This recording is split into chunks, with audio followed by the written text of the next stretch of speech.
So yeah, we're kind of part of this is right. It's a little bit different from what we normally do. We're really focusing on patients with chronic pain, who may have need for treatment with opioid medication. So you exhausted all of your, non-opioid pharmacotherapy. You've, put in place all the non-pharmacologic, non-interventional approaches like acceptance and commitment therapy or physical therapy, and there is still, significant pain, problems with functioning, and you're considering prescribing opioids. So how do you do that responsibly? In a way that minimizes harm and maximizes benefits. And that's really what I want to go into today, right? So I think this slide, in some ways, we have the formal objective slide, but I think when I really think about this presentation, this for me is really the kind of the objective, right? How do we get to responsible prescribing? And I think there are really three aspects to it, starting with being familiar with individual risk factors for opioid abuse, opioid misuse. Another one that's, as you'll see, been relatively de-emphasized in the CDC 2022 chronic pain guideline is the use of validated risk assessment tools. We still, do that. We still recommend doing it, but there are major caveats to that and certainly shouldn't be done by itself. And once the opioids are prescribed, I think the third piece of responsible prescribing is ongoing monitoring for aberrant behaviors. And we'll touch upon all three of these to start to create this framework for responsible opioid prescribing, right? So that's what we're going to do. And I think and I think this was in the formal objectives. This was sort of the first objective I had listed, kind of quickly defining, right? Because all of this kind of gets sometimes muddy, especially the concept of physiologic dependence versus the substance use disorder, right? Which is also sometimes we refer to as addiction, often get confused. So I think I really want to start by highlighting this, that addiction, a substance use disorder, opioid use disorder, as defined by the American Society of Addiction Medicine, it's a primary chronic disease of brain reward, motivation, memory, and related circuitry. And when a substance use disorder is present, it leads to dysfunction, right? Manifestations, not just biologically, but also in someone's psychological functioning, social interactions, as well as spiritually. And ultimately, the individual comes to see that substance as not just being important, but being necessary for survival, and everything else will be sacrificed to pursue that substance, which leads to consequences, usually loss, and yet the substance continues to get used. That's addiction. That's substance use disorder. And I really want to contrast that with physiologic dependence. Physiologic dependence is simply when a person is used to a particular substance or a medication, right? So there might be tolerance over time, needing more and more of the substance. And if the substance is abruptly taken away, there might be physical withdrawals. That's physiologic dependence, happens with many medications we prescribe, certainly can happen with opioid pain medications, can happen with benzodiazepines, but can also happen with, for example, stimulant laxatives, right? Where if you're taking that chronically, your bowel's used to it, and if they're stopped suddenly, you're going to notice that. So I think physiologic dependence does not equal substance use disorders. That's the first thing I want to point out. And this is in the DSM, that people who are chronically on opioids, we would expect many of them, a high proportion of them, to have physiologic dependence on opioids. But a majority of them do not have an opioid use disorder. I see this getting conflated all the time, but so I just kind of want to start by highlighting that. The other word that I want to define is aberrant behavior, which you'll see me use, sometimes also referred to as non-reassuring behaviors. These are behaviors that can suggest prescription misuse, abuse, or addiction, right? Often can be early warning sign. And this is an old quote by Fishbane from one of their research articles, which hopefully I'll cover. Prescribing opioids will lead to abuse or addiction in a small percentage of chronic pain patients, but a larger percentage will demonstrate aberrant drug-related behaviors. That's that ADRBs, and illicit drug use.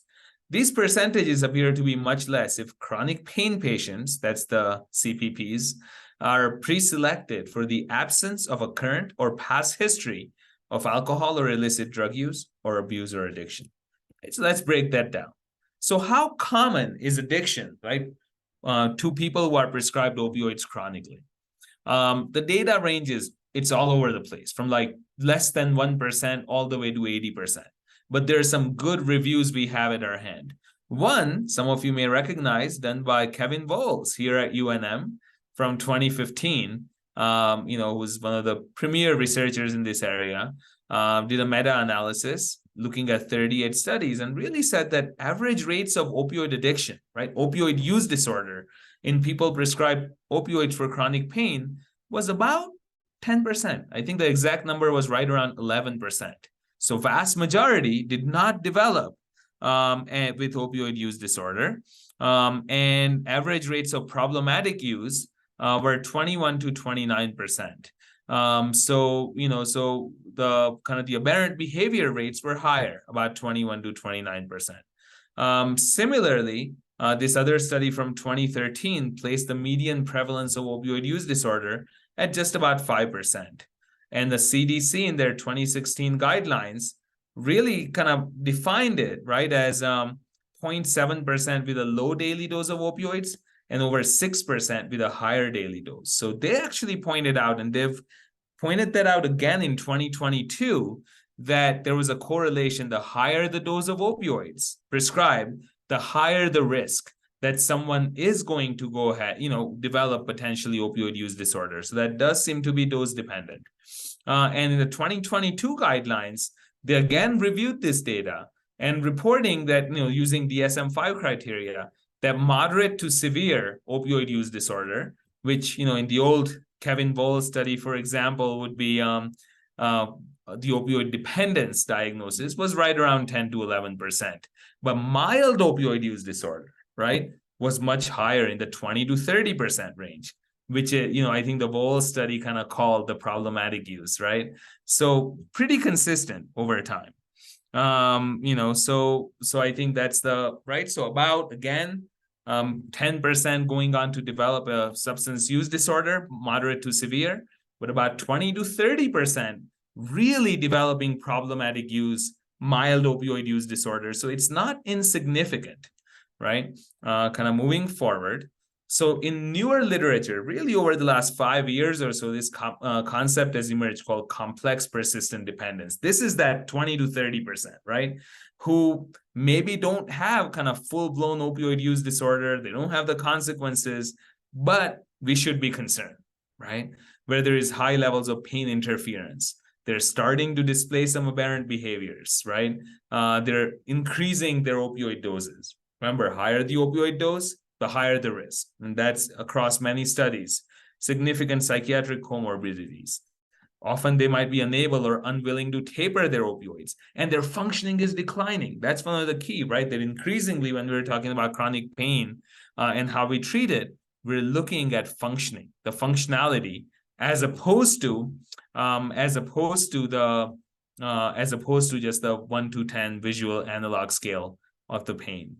And if the medication is tapered aggressively or stopped, opioid use disorder-like behaviors may emerge. This is just a visual representation of it that I like. If the triangle is everyone with chronic pain who's on opioid therapy, the compulsive use, right, that moderate to severe opioid use disorder might be this tip of the iceberg. But then there is this bigger range, again, up to 20 to 30% of patients, right, where they may have display this complex persistent dependence. And what I would argue is that this is the time to act. We don't want to get people to severe or even moderate opioid use disorder. We want to be able to notice it early and intervene, right, to hopefully, again, minimize harms. That's really at the heart of this. So before prescribing, we should be aware, certainly, of that background data. We should also be aware just of what the risk factors are for aberrant behaviors, what factors an individual brings with them that they cannot necessarily change. And none of these by itself should make us go, nope, opioids are totally off the table if they're otherwise indicated, but this should go into our risk assessment and risk stratification, right? The biggest one by far is this top bullet, lifetime history of substance use disorder. And you can see it includes tobacco, but most of the data will really point towards a history of alcohol or illicit substances. So if that history is there, the risk is disproportionately elevated. for misusing or developing an opioid use disorder to prescribed opioids. Psychiatric comorbidities, some of the big ones that emerge are bipolar spectrum illnesses, is a big one, right? Post-traumatic stress disorder also certainly seems to increase the risk. So we'd want to treat that appropriately. We wouldn't want to just prescribe the opioids in isolation. We want to be looking at the whole person. History of pre-adolescent sexual abuse, family history of substance abuse, right? History of legal problems, younger age, and increased functional impairment have all been correlated with aberrant behaviors. So we should know those risk assessment tools, those risk factors that an individual brings. This is just an old study that I won't go into right now. The second piece of responsible opioid prescribing is the use of these risk assessment tools.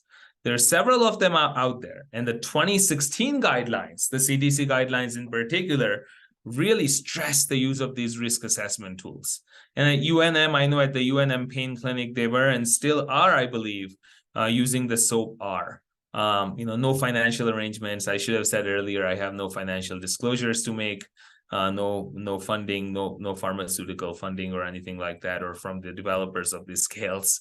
They use the SOAP-R because it looks at a variety of these domains, the risk factors that I looked at.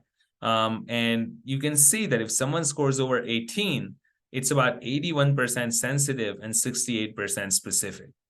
But, right?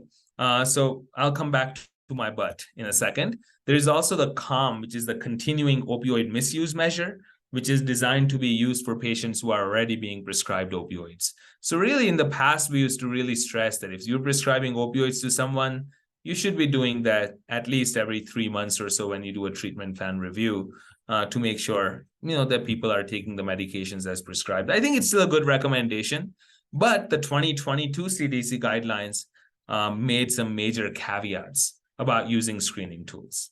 Because the evidence is sparse, especially in patients with, kind of chronic pain in specialized settings. The evidence for these screening tools is not that great. And there are also methodological problems, right?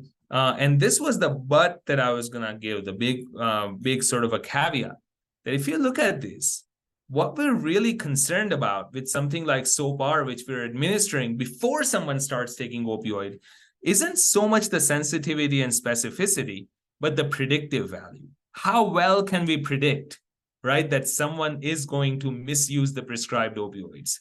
And you can see that the negative predictive value is pretty good. So if someone scores low on the SOAP-R, that makes me feel good. If I'm prescribing opioids, of course, I want to continue to monitor, but the chances of them actually misusing opioids is pretty low. But if someone scores high, look at the positive predictive value. It's 57%, just a little better than flip of a coin. So I think the take-home point is that, sure, use risk assessment tools as part of an overall comprehensive evaluation, but don't just rely on it, right? The screening tools do not take and should not take the place of comprehensive evaluation and that patient-centered interview and that assessment of risk benefits to really determine whether or not opioids should be prescribed, right? And I think the other big caveat that I think is appropriately pointed out is that what are the groups that are tested on, right? And certainly relevant to here in New Mexico and many places around the country, probably not indigenous groups, right? American Indian, Alaska Native groups, probably not, again, sticking with New Mexico, right? Probably not other minority groups, Hispanic, Latino groups. So I think that caveat is also there, that what is the generalizability of these tools, right? So again, you want to just identify people, risk stratify, use it to develop the most efficacious and safest treatment strategy, but should not be used in isolation. I'm going to go over these reference slides. So individual risk factor was the first part of responsible opioid prescribing. The second was the use of screening tools. And the third is ongoing monitoring, right, of aberrant behaviors once opioids are prescribed. And one of the things that we've done here is sort of aberrant behaviors. We've broken them down into kind of green, yellow, orange, and red with increasing severity. Some of the green ones, kind of mild aberrant behaviors that should prompt a patient-centered discussion, include things like requests for higher doses, or requesting a specific formulation, or occasionally loss of prescription or occasional increase of dose without permission, talk to the patient, right? Maybe something is going on, or maybe something as simple as, maybe they heard that their aunt or uncle is on a specific formulation and they told the patient to ask their doctor, or they saw a TV commercial. So sometimes simply talking to the patient can resolve this. Now we starting to get into some of the more concerning aberrant behaviors, right? Which might demonstrate the development of that compulsive use, which can be such a big part of any substance use disorder, right? So now the patient comes in and says, doc, I take an extra oxycodone at night to help me sleep, right? They're not using it for what is prescribed, and we should talk about it. Stockpiling prescription, right? Multiple unsanctioned dose escalations, recurrent prescription losses, concurrent use of illicit substances certainly is important to look at, and decline in functioning from baseline. Remember, one of the things that we're really focusing on is the functioning.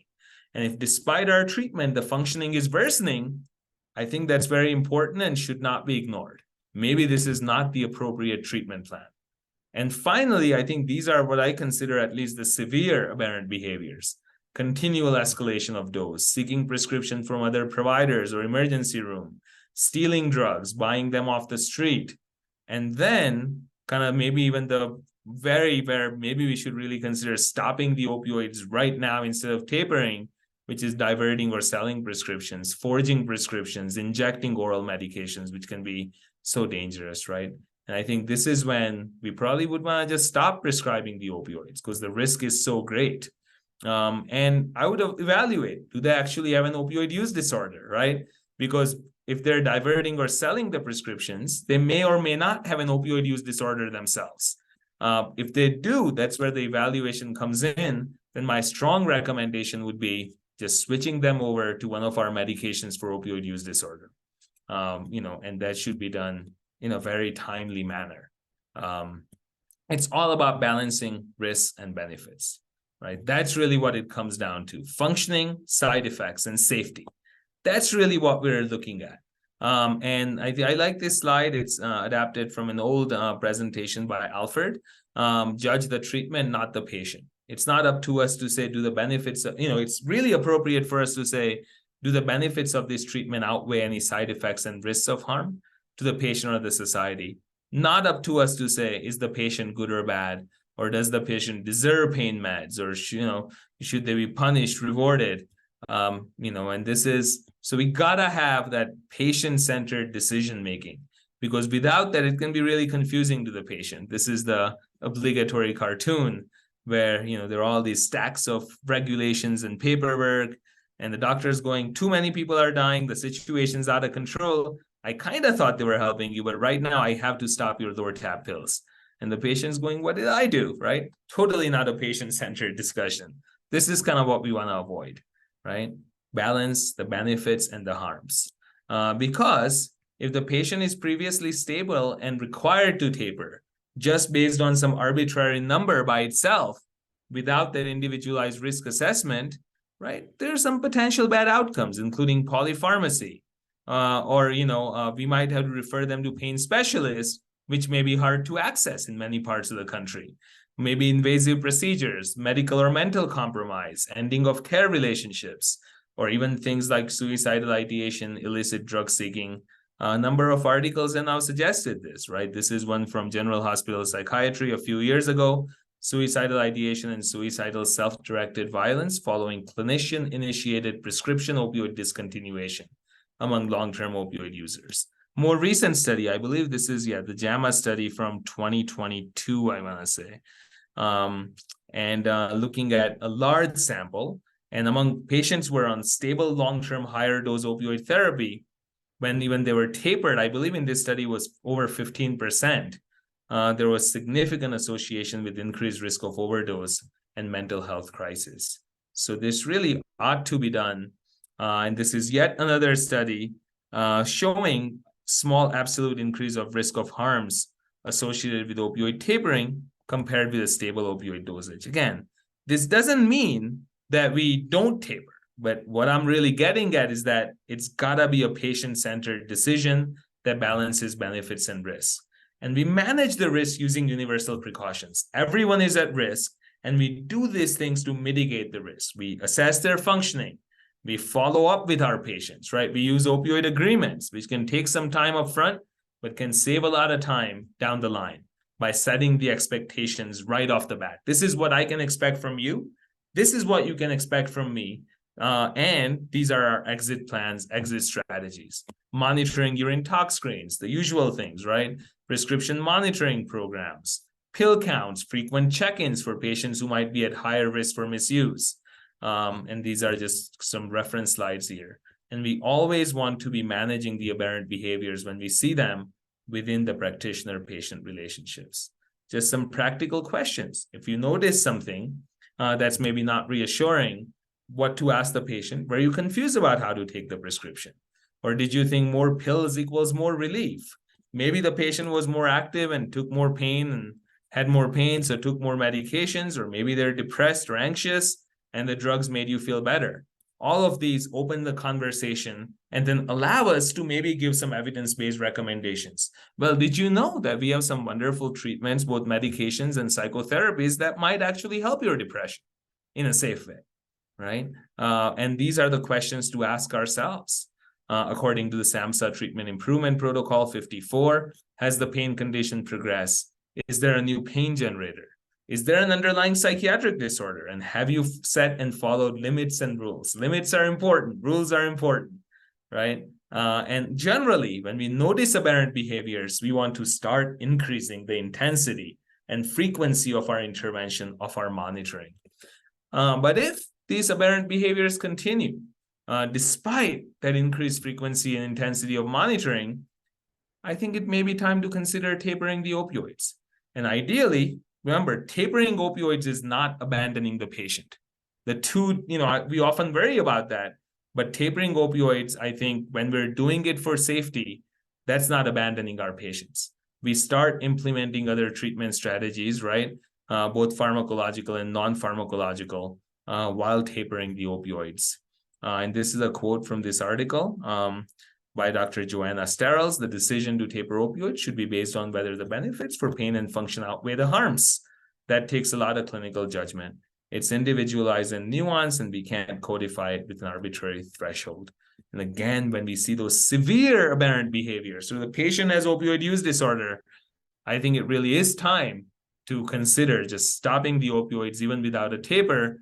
And I think certainly referring to addictions expert is appropriate, but I would encourage all of you now with the MAID Act to have your ability, do the training, feel comfortable prescribing buprenorphine, reach out to any of us as needed. So when you see an opioid use disorder, when you see that complex persistent dependence, we think about changing the strategy. Perhaps that includes switching them to medications for opioid use disorder, which is another presentation we do, right? So I will stop here. It's exactly 12:30, and I know we have a case, so I'm gonna stop here.